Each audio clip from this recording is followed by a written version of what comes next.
ভয়াবহ একটা বন্যার কবলে পড়েছে বাংলাদেশ। বলা হচ্ছে প্রায় 3 মিলিয়ন মানুষ বন্যা আক্রান্ত এবং এটিকে সাম্প্রতিক সময়ের সবচেয়ে বড় বন্যা হিসেবে দেখা হচ্ছে। অনেকে অভিযোগের আঙ্গুল তুলছেন ভারতের দিকে, যদিও ভারত বলছে তারা কোনো বাঁধ খুলে দেয়নি। অটোমেটিক এত বেশি বৃষ্টির পানি জমেছে যে শেষ পর্যন্ত তাদের বাঁধ হয়তো ওভারফ্লো হয়ে কিংবা বাঁধের নিরাপত্তার কারণে কিছু পানি চলে আসছে। সরকারি উদ্যোগের পাশাপাশি সমস্ত মানুষকে এগিয়ে আসা দরকার, যাদের যতটুকু সামর্থ্য আছে। যে কোনো দেশেরই যখন বৃহৎ প্রতিবেশী থাকে, সেই বৃহৎ প্রতিবেশীর সবসময় ছোট রাষ্ট্রকে ডমিনেট করার এবং সেই রাষ্ট্রকে নিজের অধীনস্থ করে রাখার একটা প্রয়াস বিভিন্ন জায়গাতেই হয়। বাংলাদেশ প্রসঙ্গে আমরা আলোচনা করলে বেশিরভাগ সময় হয়তো রাজনীতিটাকেই শুরুতে রাখি, কিন্তু এখন যে পরিস্থিতি চলছে, বন্যা, ভয়াবহ একটা বন্যার কবলে পড়েছে বাংলাদেশ। বলা হচ্ছে প্রায় 3 মিলিয়ন মানুষ বন্যা আক্রান্ত এবং এটিকে সাম্প্রতিক সময়ের সবচেয়ে বড় বন্যা হিসেবে দেখা হচ্ছে।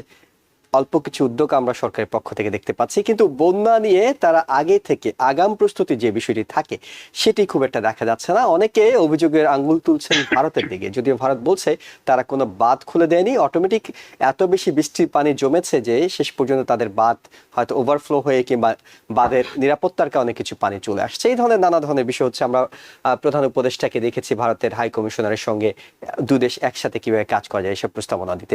আপনার কাছে যেটি জানতে চাই সেটি হলো, এই বন্যা কতটা প্রাকৃতিক, কতটা মানব সৃষ্ট বলে আপনার কাছে মনে হয়?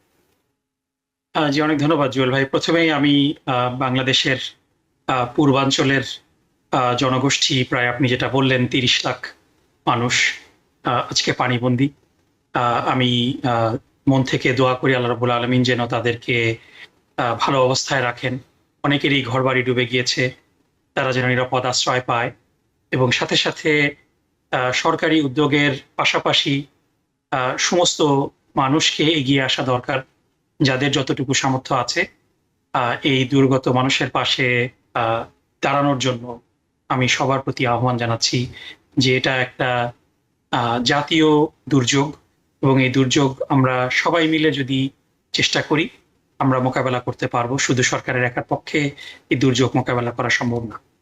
তো এই কথা বলে আমি আপনার যে প্রশ্ন আপনি করেছেন যে এটা কতটা প্রাকৃতিক, অবশ্যই প্রাকৃতিক তো বটেই, বৃষ্টির উপরে তো কারো কোনো কন্ট্রোল নেই। কিন্তু আমরা যদি দেখি যে আমাদের যে কোনো দেশেরই যখন বৃহৎ প্রতিবেশী থাকে, সেই বৃহৎ প্রতিবেশীর সবসময় ছোট রাষ্ট্রকে ডমিনেট করার এবং সেই রাষ্ট্রকে নিজের অধীনস্থ করে রাখার একটা প্রয়াস বিভিন্ন জায়গাতেই হয়। কিন্তু দুর্ভাগ্যজনকভাবে আমরা বিভিন্ন জায়গাতেই এরকম কিছু অগ্রাসী রাষ্ট্র দেখি বিভিন্ন রিজনে। সব জায়গায় সেটা হয় না। আমরা যদি মধ্যপ্রাচ্যতে দেখি যে ইরানের একটা এরকম আগ্রাসী ভূমিকা রয়েছে, তার অন্যান্য নিকটবর্তী প্রতিবেশী রাষ্ট্রগুলোকে নিয়ন্ত্রণ করার।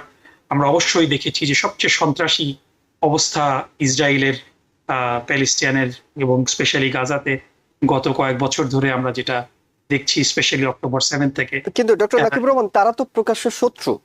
আপনি ফিলিস্তিন এবং ইসরায়েল যদি বলি, কিন্তু বাংলাদেশ তো সবসময়, ভারত তো সবসময় দাবি করে সবচেয়ে নিকটতম প্রতিবেশী বাংলাদেশ।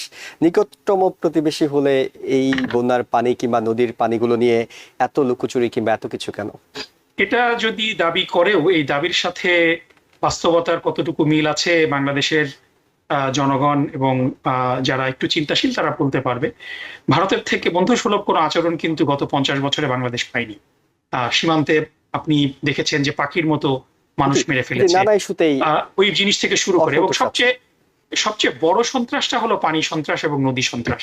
যে আন্তর্জাতিক যে নদীগুলো আছে, আপনি যদি আন্তর্জাতিক নদী আইনগুলো দেখেন, আন্তর্জাতিক নদীর উপরে নিয়ন্ত্রণ করা দুই দেশের যদি অনুমতি না থাকে, বাংলাদেশের যদি অনুমতি না থাকে, ভারত কিন্তু বাংলাদেশের উপর দিয়ে যে নদীগুলা প্রবাহিত হয়েছে, ধাক্কা দিয়ে যদি শুরু করি, যে একটা প্রবাহমান নদী পদ্মা, মানে গ্যাঞ্জেস, এটা একটা হিস্টোরিক্যাল একটা রিভার।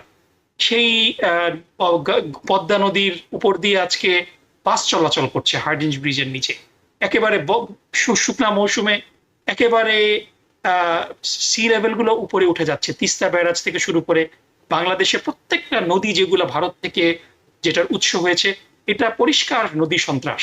এবং বাংলাদেশের প্রতি, শুধু বাংলাদেশের প্রতি না, প্রতিবেশী সমস্ত দেশগুলোর উপরে, নেপাল এবং শ্রীলঙ্কা, মালদ্বীপের উপরেও অন্যান্যভাবে নিয়ন্ত্রণের কিন্তু চেষ্টা ভারত বিভিন্ন সময় করেছে, এবং দুর্ভাগ্যজনকভাবে বাংলাদেশের সরকার গত 16 বছর ধরে এবং এর আগেও যে সরকারগুলা ছিল সেই সরকারগুলাও ভারতের সেবাদাস হিসেবেই কাজ করেছে, এবং গত 15 বছর শেখ হাসিনার সরকার আরো বেশি এটাকে একটা এক্সটেন্সিভ একটা অন্য লেভেলে নিয়ে গিয়েছে। এর ফলশ্রুতিতে আপনি শুকনা মৌসুমে যখন পানির প্রবাহ বন্ধ করে রাখবেন, নদীর স্তর তো উপরে উঠে যাবে। তারপরে যখন অতিবৃষ্টি হবে, সেই ন্যাচারালি ইভেন ড্যামগুলো খুলে না দিলে পরেও নদীর বেড তো উপরে উঠে গিয়েছে, সুতরাং সেই নদীর ধারণ ক্ষমতা কিন্তু সেই বৃষ্টির মধ্যে উপরে থাকে না। তার উপরে যদি আপনি এই স্লুইস গেটগুলো খুলে দেন, যেটা পরিষ্কারভাবে খুলে দেওয়া হয়েছে অমরপুর পয়েন্ট, গোমতী নদীর অতিবৃষ্টি, গোমতী নদীর উপরে অমর পয়েন্টের বাঁধের কারণে কিন্তু অলরেডি গোমতী নদীর বেডটা অনেকটা রেইজ হয়ে গিয়েছে।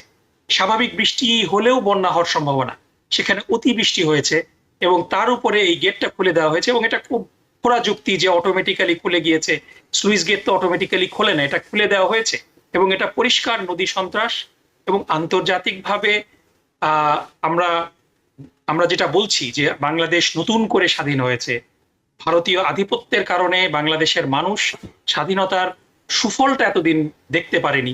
তো এখন সময় হয়েছে ভারতের এই নদী সন্ত্রাসের বিরুদ্ধে আন্তর্জাতিক অঙ্গনে আমাদেরকে ভারতকে অ্যাকাউন্টেবল করতে হবে, তারপরেই আমরা এটা সুরাহা করতে পারবো। আমি একটু প্রফেসর ডক্টর গোলাম মাতবর আপনার কাছে জানতে চাইবো যে এই বন্যা যখন হয়ে গেল, এখন তো আসলে কিছু করার নেই, বন্যা হয়ে গিয়েছে, তো এই অবস্থায় বর্তমান সরকার যে উদ্যোগগুলো নিচ্ছে সেগুলো কি যথেষ্ট মনে করেন কিনা? তারপর অন্য প্রসঙ্গে যাব।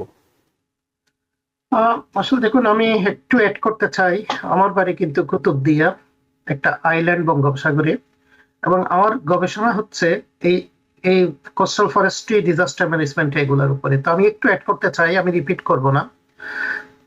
57টা জয়েন্ট রিভার আছে বিটুইন বাংলাদেশ অ্যান্ড ইন্ডিয়া।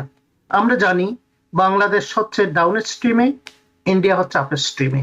এখানে আরো কতগুলো জিনিস অ্যাড করতে হবে আপনার। দেখুন, ভুটানে, নেপালে বা ইন্ডিয়ার যে আপ স্ট্রিমের জায়গাগুলো প্রচুর ডিফরেস্টেশন করেছেন। এর ফলে হয় কি, সেডিমেন্ট গুলো কিন্তু আপনার পানির সাথে সাথে এগুলো সবগুলো কিন্তু নদী এবং বঙ্গোপসাগরে যায় আমাদের, বিশেষ করে আর কি। যার ফলে আপনি দেখুন, আমাদের কুতুবদিয়া ছিল এক সময় 300 স্কোয়ার কিলোমিটার, এখন বর্তমানে এটা 30 স্কোয়ার নয়, 20 স্কোয়ার কিলোমিটার। কেন আমরা আয়তন হারাচ্ছি কুতুবদিয়া? আপনি দেখুন কিভাবে এগুলো কানেক্টেড আর কি। ন্যাচারালি সি লেভেল রাইজ করেছে, সামান্য হলেই আপনার যখন এই সাইক্লোন হয়, গাস্ট উইন্ড আসে, টাইডাল সার্চ হয়, Kutubdia we are losing all those. আমি কুতুবদিয়া কথা বলছি, ভোলা, মনপুরা, আপনি সন্দ্বীপ, সবগুলোই, হাতিয়া, সবগুলো একই অবস্থা। এবং যারা বেশ কোস্টাল এরিয়াতে, 25% পপুলেশন বাংলাদেশে কোস্টাল এরিয়াতে থাকে। সো এখানে দেখুন, আপনার প্রশ্নটা ছিল ডক্টর নকিবুর রহমানের কাছে, উত্তর দিয়েছেন প্রাকৃতিক না এটা মানব সৃষ্ট। এখানে কিন্তু দুটোই।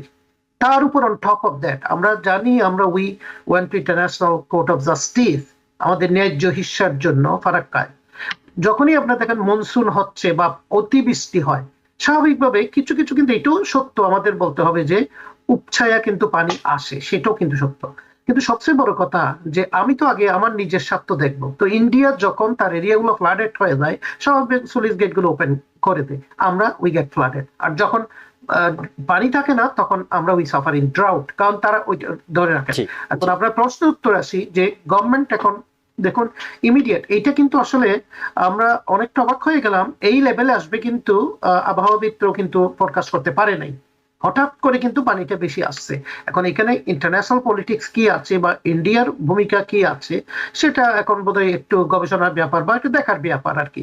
যদি তারা ইচ্ছাকৃতভাবে করে, গোমতী নদীর কথা বললেন ডক্টর নকিবুর রহমান, তাহলে কিন্তু এখান থেকে আন্তর্জাতিক ভাবে, এবং আমরা জানি বাংলাদেশ, এটা তো আপনি যেহেতু এই বিষয় নিয়ে গবেষণা করছেন, পুরো বিষয়টা কিন্তু বিজ্ঞান ভিত্তিক, মানে ধারণা থেকে কথা বলার সুযোগ নেই, তথ্য দিয়ে আসলে কথা বলার সুযোগ আছে যে তোমার কত পানি হয়েছে, কত কি পরিমাণ বৃষ্টিপাত হয়েছে, কত মিলিমিটার হয়েছে, এবং কি পরিমাণ তুমি ছেড়েছো, কি পরিমাণ তোমার ধারণ ক্ষমতা, সেগুলো নিয়ে বার্গেনিং করার অনেক সুযোগ আছে। সেই জিনিসগুলো তো মনিটর করতে পারছে না। ওই যে ডক্টর নকিবুর রহমান বললো যে বাংলাদেশ কম্পেয়ার টু ইন্ডিয়া, ওই যে হেজমনিটা, যে ইনফ্লুয়েন্সটা করতে চায়, আর আমাদের হেজমনি করতে হয় নাই। তো গত 25-26 বছর আসলে যেটা হয়েছে যে বাংলাদেশ সবকিছু বাইলেটারালি কিন্তু সবকিছুতে দেখাচ্ছে ইন্ডিয়া ফেভারে।